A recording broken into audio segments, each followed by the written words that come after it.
Hello guys, welcome to our YouTube channel, and today we are going to learn how to download and install uTorrent on PC or laptop on Windows. So let's get started. So if you want to install torrent on PC or laptop, now to do that what you have to do is follow some easy steps. First, open up your Chrome browser, and after opening up your Chrome browser just simply select the account, and now in search bar you can search for uTorrent.com.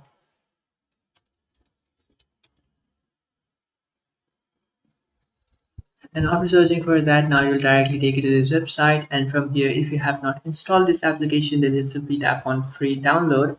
And after tapping on free download, now if you'll find following offers. So now if you don't want to take a subscription, then what you have to do is just simply tap on this option which is download now, which is for free. So you will find the free version of torrent. So what you can do is just simply download it. And after tapping on download, now it will start downloading in your device. After downloading it, just simply open it and then tap on yes. And after tapping on yes, now you just have to tap on next and then let it download.